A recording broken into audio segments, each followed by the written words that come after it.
Halo guys, welcome to my channel. Saya Ina Grasenmai dan pada video kali ini saya akan membahas mengenai teori-teori sosial yang dikemukakan oleh para ahli. Dan dalam video pertama saya akan membahas mengenai Karl Marx. Pasti ada dari teman-teman yang sudah tidak asing dengan nama ini, tapi tentu kita akan berkenalan dengan Karl Marx. Siapa Karl Marx itu? Karl Marx adalah seorang filsuf, ekonom, sejarawan, pembuat teori politik, sosiolog, jurnalis, dan sosialis revolusioner. Karl Marx lahir di Jerman pada 5 Mei 1818 dan meninggal pada 14 Maret 1883 dalam usianya yang ke-64 tahun. Ayahnya adalah seorang pengacara dan beberapa tahun setelah kelahirannya, ayahnya berpindah agama dan masuk ke agama Kristen Protestan karena pekerjaannya. Hal itulah yang kemudian menjadi alasan mengapa dia tidak pernah meminati dalam hal agama. Marx kemudian dimasukkan dalam sekolah hukum oleh ayahnya, namun dia sendiri tidak tertarik dengan sekolah hukum sehingga tanpa izin dari ayahnya, Marx berpindah ke Berlin dan mulai belajar filsafat.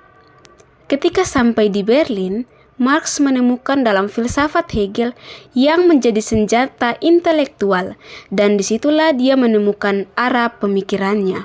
Kemudian, Marx pun tergabung dalam sebuah kelompok orang muda yang kritis dan radikal yang menamakan diri Klub Para Doktor, dan pada tahun 1841, Marx dipromosikan menjadi doktor filsafat oleh Universitas Jena berdasarkan sebuah disertasi tentang filsafat demokratis dan Epikuros.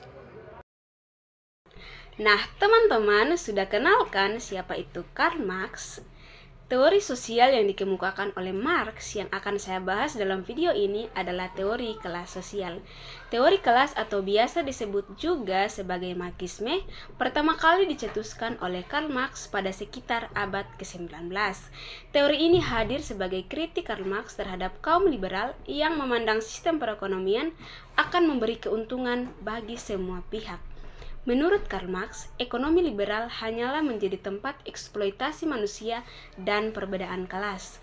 Hal tersebutlah yang kemudian mendorong Karl Marx untuk menganalisa pembentukan kelas yang terjadi lebih dalam lagi. Kelas sosial yang dimaksudkan oleh Karl Marx terbagi menjadi dua macam bila dilihat dari sudut pandang ekonomi. Yang pertama adalah kelas atas, yakni kelas pemilik alat-alat reproduksi seperti pabrik mesin dan tanah. Kelas atas memiliki satu prinsip, yaitu uang untuk memproduksi uang.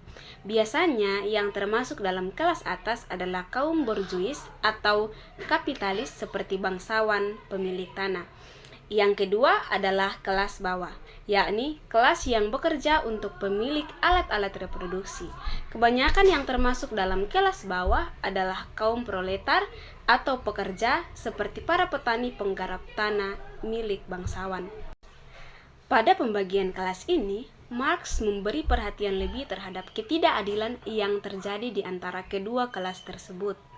Pasalnya, kaum borjuis melaksanakan kegiatan ekonomi yang eksploitatif terhadap kaum proletar, karena kaum borjuis membeli tenaga yang dimiliki kaum proletar dengan harga yang tidak sebanding dengan keuntungan yang didapatnya.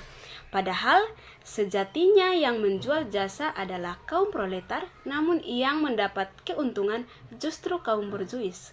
Keadaan seperti ini dianggap tiada bedanya dengan zaman pertuanan dan perbudakan. Menurut Karl Marx, pelaku utama dalam perubahan sosial bukanlah individu tertentu, tetapi kelas-kelas sosial. Bukan hanya kelas sosial apa yang ditemukan, tetapi struktur kekuasaan yang ada dalam kelas sosial tersebut. Dengan ini, masyarakat tahu bahwa orang yang masuk dalam struktur kekuasaan pastinya bukan orang yang biasa, sehingga ada rasa keterkaitan baik dalam cara menghormati ataupun dengan mematuhi. Adanya kelas-kelas itu akan menimbulkan keterasingan pekerjaan karena orang-orang yang bekerja berbeda dalam kelas. Menurutnya, Uang hanyalah simbol yang menjauhkan manusia dengan alamiah.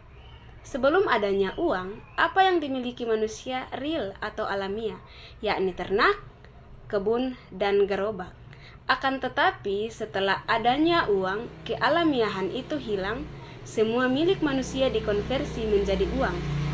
Ternak dikonversi menjadi uang, kebun dikonversi menjadi uang, gerobak dikonversi menjadi uang, dan semua hal menjadi uang. Inilah dampak dari adanya kaum kapitalis yang menjadikan hak milik seseorang dikonversi menjadi uang. Dengan begitu, kita dapat memahami bahwa uang mempunyai pengaruh yang sangat besar dalam kehidupan masyarakat.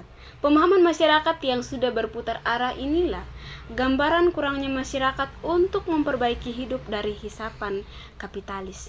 Memang untuk mengubah pemikiran yang sudah menjalar itu tidak gampang, karena masyarakat sekarang lebih suka mengambil hal yang praktis.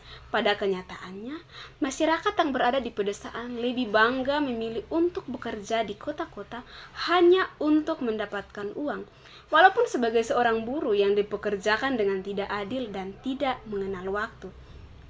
Padahal, tidak harus dengan pergi merantau, mereka akan lebih berkreatif dan bisa berkembang dengan memanfaatkan tanah-tanah yang ada di daerahnya.